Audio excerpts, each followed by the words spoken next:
Welcome to another exciting episode of the NIDS View, a weekly show of the National Institute for Deterrence Studies, where we are advancing peace, promoting stability, and helping you to think deterrence.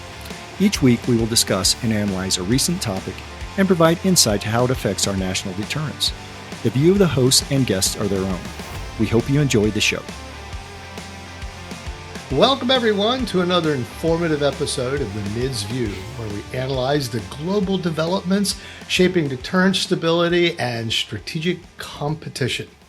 I'm Jim Petrosky, President and co-founder of the National Institute for Deterrence Studies, and your host for today. And I'm joined by the always courteous and often courageous Curtis McGiffin, the Vice President for Education and co-founder of the National Institute for Deterrence Studies. Say bonjour there, Curtis. Bonjour, Curtis. Wow, thank you. That's about the extent of my French. All right, well, way to go. Well, I guess I sort of tipped my hat on that. Today, we plan to unpack France's newly announced nuclear buildup, a significant shift highlighted by President Macron's declaration that France will expand its nuclear arsenal and even allow the temporary deployment of nuclear-armed aircraft to European allies. That's really big, that second piece. And reports from the PBS NewsHour describe Macron's plan as a direct response to mounting security pressures in Europe, while France details how his strategy aims to bolster EU resilience and Russian aggression and uncertainties about long-term U.S. commitments. All those are wrapped up there. Oh, how things change when someone turns up the heat in your neighborhood. So, together, Curtis and I will explore how France's decisions reshape NATO's strategic landscape, what this means for extended deterrence in Europe, and why these moves matter for policymakers, practitioners focused on maintaining peace through strength. So, Curtis, I know in show prep and in our discussion leading up to this, you have a lot to say. So I might not get a chance to interject before the podcast gets rolling. So I have just one quick question, and that's this. What do you think of my beret? Well, I think it's definitely not a special forces hat. Oh, I've got another beret, but I'm not going to wear that. And it's not raspberry. Yeah, so, that's right. But in any case, it looks good on you. Oh, well, thank you very much. I appreciate that. So let's go ahead and get started, Curtis. Let's talk about these articles. Well, look, Jim, as we know, so for our listeners out there, it's early March of 2026. There's a lot going on in the Middle East right now, and rest assured, we're going to talk about that in an upcoming podcast. But today we're going to focus on a little something different. And that is that France has announced a significant shift in its nuclear strategy that could allow French nuclear-capable forces to be deployed to allied countries in Europe, many of them members of NATO. And this initiative was unveiled by President Macron, as part of a broader effort to strengthen European deterrence amid growing geopolitical tensions. Right about, I think, the 2nd of March, Jim, Macron gave a speech in front of the submarine pens there in France, sort of touting this new. Yeah, I think it was a good backdrop, and sort of laying out here a concept that he has sort of coined forward deterrence. And I kind of like the terminology. Wish I had thought of it. I kind of think of forward deterrence is proliferation of use without the proliferation of weapons. Now, when we think through this,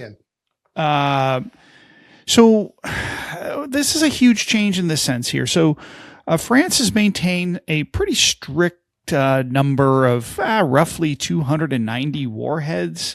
And Macron has ordered an increase to this number of warheads, though he won't say how much, and has actually stated a new policy that France will no longer disclose the exact size of its stockpile in order to maintain what he refers to as strategic uncertainty. So he's going to increase the opacity of his nuclear stockpile, which is going to drive the Stockholm SIPRI folks and the Bulletin of Atomic Scientists batty, because they won't be able to calculate and they'll have to speculate what the French numbers are here going forward. And so this is sort of so that's the first sort of part of this new strategy is the increase of the arsenal. And the second one is this, and you alluded to this, Jim, is this forward deployment of their arsenal potentially to allies and their select allies. It's important to note that only about 20% of France's deployed arsenal is actually airborne, which would be missiles on Rafale jet fighters and these sorts of things. But there's a discussion about being able to deploy them in this forward methodology, and this would be temporary deployments to these territories of these allied nations, and it's intended to complicate the calculations of adversaries. Where have we heard that before, Jim? By spreading this French deterrent across this continent. And so we're looking at really trying to complicate Russia's ability to, strike first, hit these systems first. Now, so there are some key partners, Jim, that have entered into this sort of the talks about being into this agreement. There's 8 countries specifically identified by the articles that we're referring to. And they're the United Kingdom, Germany, Poland, the Netherlands, Belgium, Greece, Sweden, and Denmark. So these are it's a pretty eclectic group of allies. Some are in the nuclear sharing agreement under NATO. Some are not, and some used to be. So there's an interesting, it's sort of an interesting layout here. And then, of course, they want to include some more nuclear exercises where these countries would support using their conventional forces in order to support, I would presume to be France's ability to deploy these systems. And the third key to this strategy is that while this is not a NATO-style nuclear sharing agreement, which is where the U.S. stores the bombs and owns the launch authority, but allied pilots would employ the weapons. France and Macron specifically retains the ultimate decision to launch of any weapons, and that there will be no joint control or execution of these weapons. So this is purely a French, if you will, umbrella to these other European countries, to which the other European countries will have little say as to targeting, when to launch, and have no participation in the actual employment of French nuclear weapons. That will all be on the French. So what we're looking at here, at least at first blush, is there's a number of NATO countries, and that's something also that's interesting here. Well, yeah, is that it's also been touted as a European shield, but all these countries are NATO countries. They are not EU countries that are not in NATO. We have a NATO country that's not in the EU. Sure.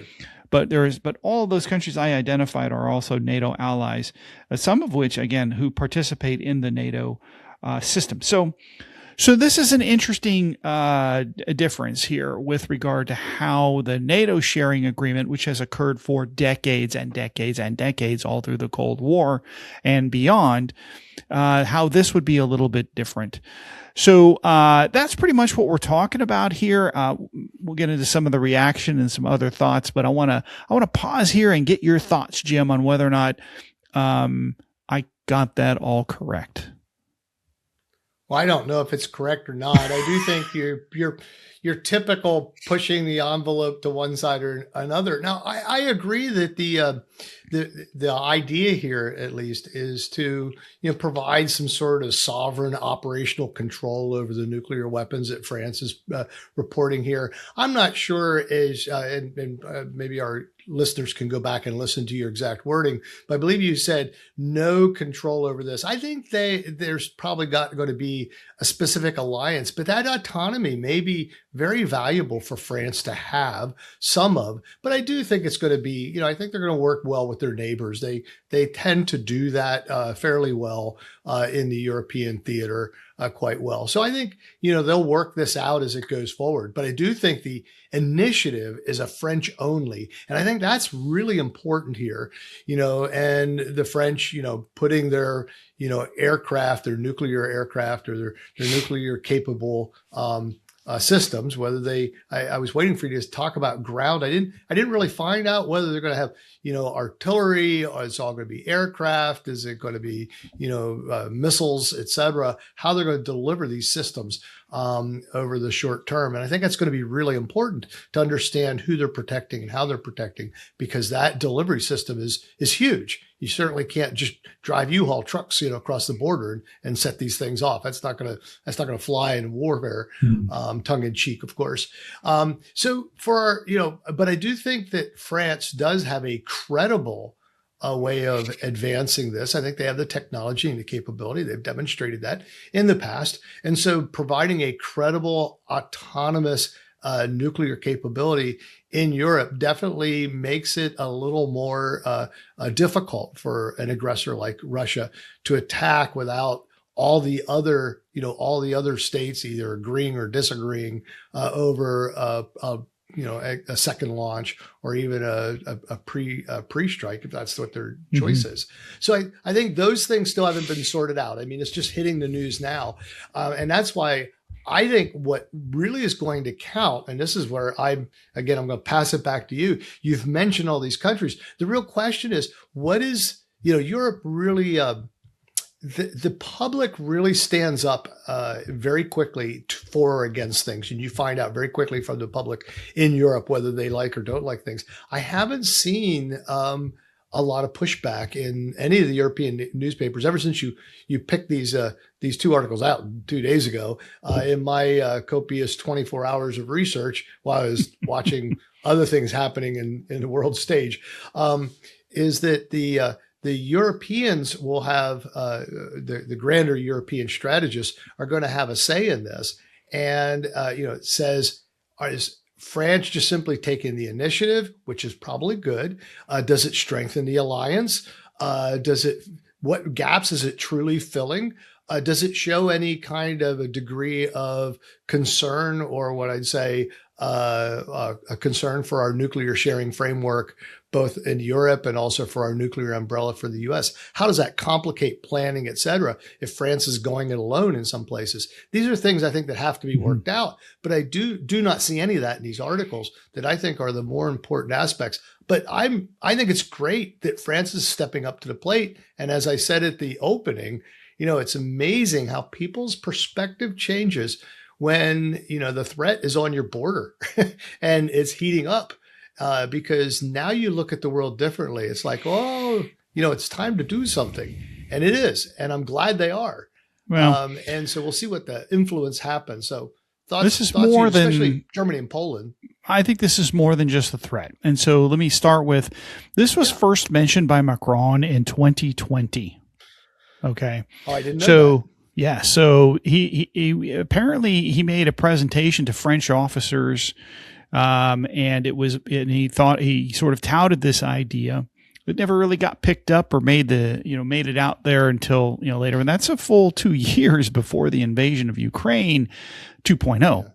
And so, and of course it was under, in the middle of, COVID, and Trump 1.0, and so forth. And so we fast forward, in 2024, Politico had an article out in discussing here in July of 2024, well before the election of President Trump 2.0, saying, quote, Europe is quietly debating nuclear future without the U.S.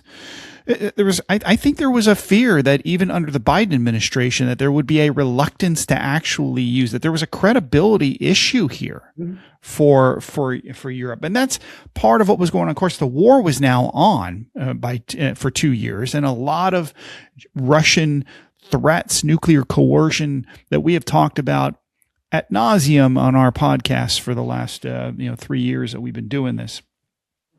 But what was interesting about this time frame is that in 2024 was that key countries, including Germany and Poland, did not in any way want to give the impression to Washington that they're pushing America away to make way for Paris. Okay, so in 24, there was really an idea here to figure out how really just to augment and maybe get some more credibility in what we were doing. But I also want to say that there was not only just the issue of threat, but this issue of opportunity. Macron has long had an appetite to be the leader of the EU, like the symbolic, that France should be the symbolic power of the EU. And, arguably that's been shared between France and Germany. And I think what the French is trying to do is use their nuclear arsenal against their allies in a way to sort of say, hey, look, we are the most powerful on the continent within the EU, and therefore we should be the most influential. And when you become the protector, you're the power broker, right? And so now you kind of had a final veto authority over where will we use NATO or European military capability versus other places. And when France has the ultimate veto, the only vote of whether or not a nuclear strike could occur, these countries would be placing all of their eggs in that French basket, whereas under the U.S. side, they have a little bit more say. Let me also bring this up, that the France has only returned to NATO here over the last decade or so, maybe a little more than almost 2 decades. And they have still yet to ever allow their nuclear capability and capacity to be a part of NATO planning and NATO issues. So all of a sudden, while they will not subject French nuclear capabilities to NATO scrutiny, they all of a sudden want to offer this to all of these NATO allies. So to me, this is really about French power and diplomatic political power, for lack of a better term, than it is about creating a nuclear arsenal. Or a nuclear deterrent. That is there. That's a product of it. But I don't know that that's Macron's ultimate goal, because if that were true, then his 290 nuclear warheads, he's saying, is enough to deter Russia's thousands. And so if Europe still does not want to push America out of NATO, which in my opinion, they are working very hard to do. Yes. Then they should start with asking us to remove our nuclear umbrella, if they're really serious about that. But they're not. They're not. If you read the articles from this week, there's a stress that this is meant to augment the American arsenal, because there's still belief in the NATO heart of hearts. As mad as they are with us, they still believe we are credible enough and capable enough. But I don't think they're I don't find them as mad. I think it was I think especially in the early, you call it Trump 1.0 Yes. administration, and now in the Trump, I guess not 1.1 but 2.0. I don't know how to gauge these, but anyway, whatever you're going to call it, in the current administration and in the previous administration under Trump, one of the things he did do is he very and I strongly agree that NATO had to pick up a lot more of its share of the burden for its protection.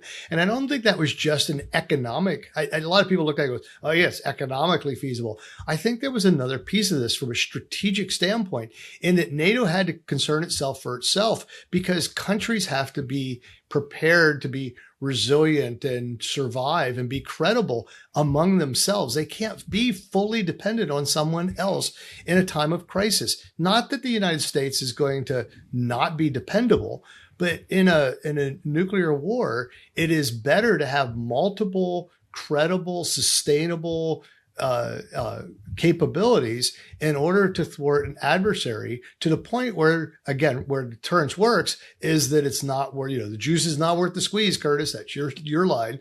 It becomes a point where you have multiple threats of retaliation. I mean, that's the whole issue right now. When you look at it the other way around, it's not so much of an alliance. It's sort of an alliance, but not really an alliance. We start talking about Russia and now China, and now Russia, China. We'll take Iraq off the table for now. North Korea, they are multiple threats, and that changes the dynamic. And that's what Europe had to do. They had to pick up the ball, and France is picking this up. I think that's good. So I don't disagree with you in saying it's not necessarily just Russian aggression, but it is driven by Russian aggression. Because why now? Well, two reasons. One, they're being pushed by the administration to pick up part of their responsibility for their area of operation, Europe and NATO. Pick up your fair share. And number two, you become credible by looking across the border and saying, we know what the adversaries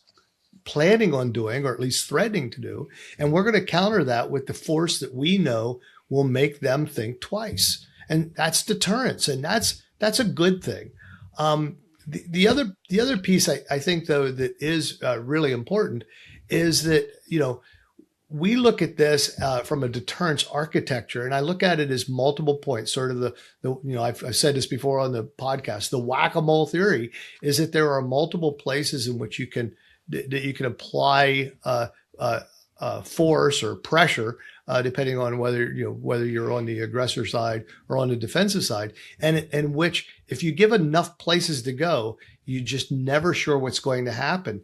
And that signaling from Europe and from France, I think, is a positive thing in this place if they plan to do it. And I know.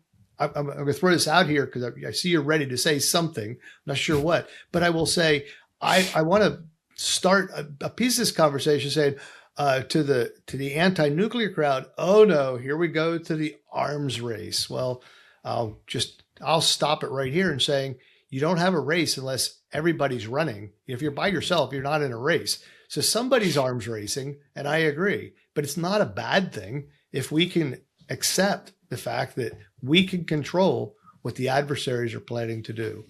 Your thoughts?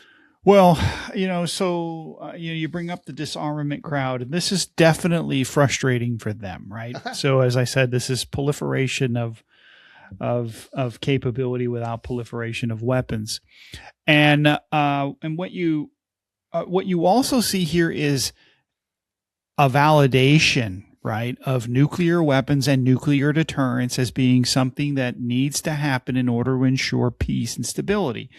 In fact, one of the things that the disarmament crowd argues is that nuclear weapons they're terrifying, they're catastrophic, and that they produce a lot of fear. And one of the things that Macron said in this speech that he gave was that he said, quote, "To be free, we have to be feared," unquote. So he's fully embraced this idea. And, we know that Poland has been eager to garner or host nuclear weapons. They really feel that is something that they need to have. But NATO has been nicely, sort of stiff-arming them a little bit. Sweden had a late nuclear capability, or a program back in the 70s, I think, maybe the 60s and 70s. Yeah, and they've been a neutral country for many years until they joined NATO in 2024, thanks to Putin. And recently, I think in early February, late January, early February, their Prime Minister Christensen said that again that quote, "I say that when we join NATO, we are fully involved in all discussions, including those in Europe, revolving around nuclear weapons, not so that they should be used, but as long as dangerous countries possess nuclear weapons, sound democracies must also have access to nuclear weapons," unquote. So again, this goes to sort of our NIDS philosophy of nuclear participation, that we see there are nations out there that really feel that they need this capability. And the non-proliferation treaty and the fear of becoming an international pariah amongst Western nations has really ensured, or I should say, discouraged, as he said here, sound democracies, first world countries, to not proliferating. And the reality is if they can't have their own, they're going to insist on using someone else's and enjoying that capability. And so now this is going to demand, and has demanded, French build more. Macron has said as much. Mm-hmm. And this dovetails with the United Kingdom, which in 2021 decided it was no longer going to continue on its glide slope downward to nuclear warhead reduction, and has worked its way back up. Numbers in 2021 were roughly 185. Now they're up to 225, and they've set a cap for themselves at 260. In fact, they're funding, there's rumor that they're funding some new warheads with this year's budget. So they're building warheads, Jim. How are we doing in the United States? We building new warheads? Well, but I want to say, to kind of wrap this up here in how this plays out, is that this is a wholly political challenge, right? It is defensive. I got it. But nuclear weapons are political weapons. And Macron is using his, in every sense of the word, as a political weapon. Yeah, well, I'd say to tag on to that, but I want to touch on something we haven't hit on, and that is that if you're expanding a nuclear arsenal, it's not merely a political act.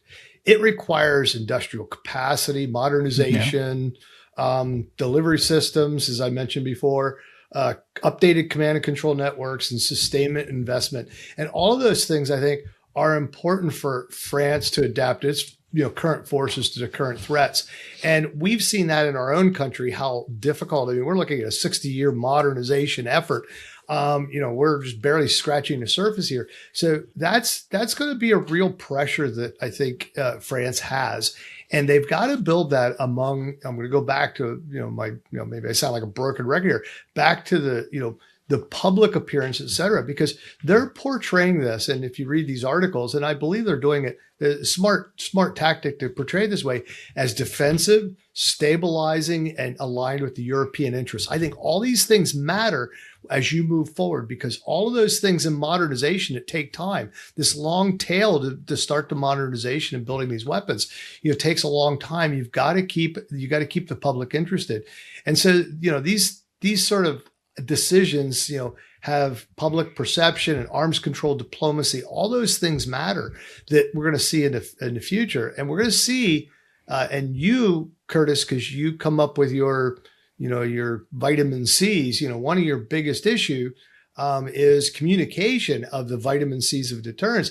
And it's how this gets communicated as it's being built. And it has to basically strike a balance between signaling strength to their adversaries, reassuring their adversaries, and avoiding the appearance of, undermining global arms control norms. Otherwise, the international pressures come. And that's, I think, the real Solomon slice, if you will, of France's decision to do this is going to have to fall out in the future. So it is successful. And I hope they're able to do that. Because I think that's the bigger picture now that the decision's been made. Yeah.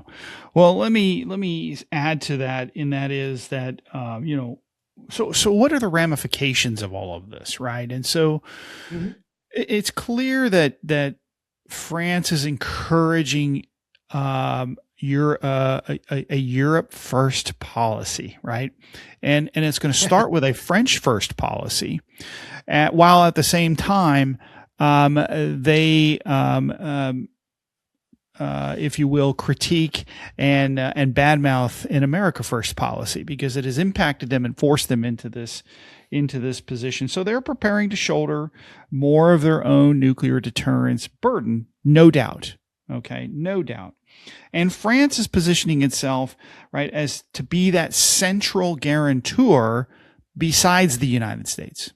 Okay, whether we stay or go or whatever the case may be.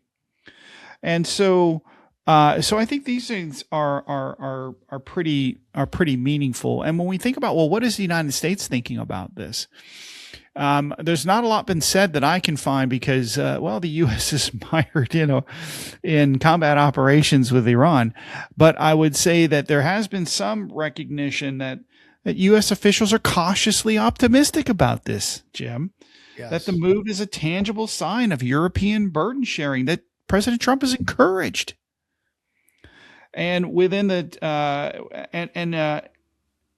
and goes along with the national security strategy in 2025 and the 2026 national defense strategy, signaling a preference of offloading regional security responsibilities to capable, wealthy allies.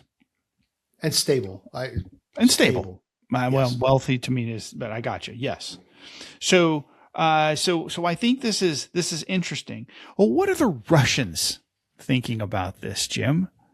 And, I think this is something that many of our listeners would be most interested in.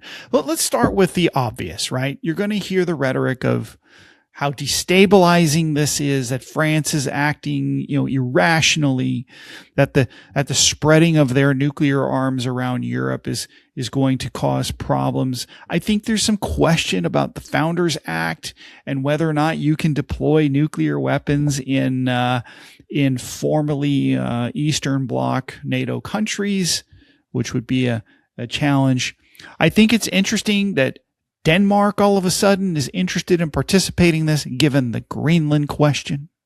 Mm-hmm. And so there's a couple of things here, but with regard to Russia, it's hard to understand why Russia, to accept Russia's criticism when you think about their move to spread nuclear weapons into Belarus. Mm-hmm. And so there's a mixed bag here. I am also surprised, of course, that NATO hasn't asked for, if they want more nukes, why haven't they asked the United States for more? Instead of pushing us out, why not embrace us to bring in more? If there are countries that want to participate in these things, there should be real bona fide conversations. I would argue, Jim, that the Trump administration would be much more amenable to that than the Biden administration ever was, or a Harris administration would have been. Yeah. So if I'm a European NATO thinker and I want to have more NATO nuclear deterrence, embracing America's umbrella is probably the better way to go, rather than going the other way. Because I'll remind you the quote here. I don't remind you. I will tell you, Jim. Oh. This quote from Macron in his speech the other night. He said, "The ultimate decision is not to be shared, nor its planning or implementation. It is all France, baby. And you'll need to make sure that you're comfortable with that if you want to replace the American deterrent with a French deterrent that would be much smaller and arguably much higher controlled." One last thought on the Russian side. Of all the Russian criticism that we will get, and most of it will be junk, there is one piece of Russian criticism that I think has some validity, and that is that it will vindicate Russia's position that French and British nuclear weapons can no longer be ignored in future international treaties. Okay, so what this is going to do in my mind's eye, Jim, is it will complicate the next treaty whenever that negotiation begins, because there will be a visceral demand by the Russians that French and British nuclear weapons must be included. And we will demand that Chinese nuclear weapons must be included. And if all of those tactical nukes too. Agreed. But if all of those or any one of those are poison pills to a treaty, getting a new treaty will be very, very difficult. Okay. Well, so this unlike is the current treaty that's just going real well. Well, we don't have one, right? Oh. So yeah, I just bring that up because there are many who still hold out that we must have a new treaty we got to get there. It's essential for stability and those sorts. I would recommend that those pearl clutchers look at our dynamic parity strategy and understand that there is a way to survive a world that does not have nuclear treaties. And there is a way in which to ensure balance and stability that we may not have ever thought about before. And you can find that strategy on our website at thinkdeterrence.com. Good. Thank you for advertising that. It's a great piece too. And I went back and reread it just a week ago. I can't remember what was the reason. I forgot something was in it, but I was looking it up for something. And there's a lot of good juice in there. But yeah, no, seriously though, when you talk about Russia and you talk about treaties, you've said it before, no treaty is good unless everybody benefits from it. I would like Russia to want to have a treaty so we can begin to negotiate it if the treaty helps out. Otherwise, if we're the only ones that want a treaty, then, it doesn't really benefit us to, negotiate from a standpoint of, well, we're the only ones that want it. So, don't do anything. So I don't know how it would be interesting over the next couple of months to see how Russia has reacted to this and what kind of policies and what kind of dialogue comes out, especially the diplomatic interactions. But I think we are witnessing sort of the early stages of maybe a more formal European nuclear architecture, which maybe work well. You mentioned it before, or mentioned it, what about the U.S. nuclear umbrella instead of pushing us away? Maybe the answer in the interim, because it's going to take time to build up a modern, new European strategy, as well as the actual architecture to build the weapons and their delivery systems and to modernize. So during that interim, what are they going to do? Maybe this is an opportunity for them to embrace the nuclear umbrella a little more closely, as they had done in the past, for us to put weapons on the ground. And as part of that, begin to sort out the things I talked about earlier on. What about the strategy? What about the integration? How do we coordinate, fields of fire, targeting analysis, et cetera, timing, et cetera. All of those things are important in warfare. And we're learning that, again, today, it's, what day is it anyway? March something or another, 2026. Early March, yes. Yeah, early March. That's as good as you get when you're retired. You don't know what day of the week it is. You barely remember what day of the month it is. But in all seriousness, with what's going on in Iran right now, it's important that you have this sharing and agreements and understanding in warfare. So you keep you keep your emphasis on fighting the fight that you need to fight if deterrence fails, which we hope doesn't happen. I hate talking off the cuff, especially in these kind of venues, without that we haven't discussed before. But what you said, having a European, sort of renaissance of building themselves strong again, maybe, and I don't like to get political, but I would say making European great again. And Macron can call me, this new idea of MEGA as his new nuclear policy, being MEGA, might be the fitting acronym for this new policy. So, well, I'm not sure. I'm not sure that the peeps will necessarily agree with that. There was in September of 2025, there was a a survey by a YouGov survey researched. They asked 9,400 people from France, Britain, Spain, Denmark, Germany, Italy, and Sweden in the first couple of weeks of April 2025. So we're in the new Trump administration. There's a lot going on. The war in Ukraine is going hot and heavy. And what they learned from this was that more than half of the Swedes were against developing and maintaining their own nuclear arsenal. And followed by Germany at 49%, Italy at 47%. They're not interested in having their own arsenals. Whereas the two countries that have nuclear weapons, France at 64% and the UK at 55%, support keeping their arsenals. And so I thought that was an interesting thing to remember. And I would say here, there was also in this survey, do you support or oppose the U.S. stationing of nuclear weapons in your country? All right, you can imagine Can you? None of the countries that were in this survey had a positive viewing of this, right? Because the polls weren't asked, and other folks like that. But of course, it's the usual, right? So Germany, it's a 60-25 oppose, and Italy, it's a 65% oppose American nuclear weapons. Britain, 60%. France, 64%-ish. Denmark, about the same as France, 64-65%. Sweden's pushing 70%. And Spain, almost 80%.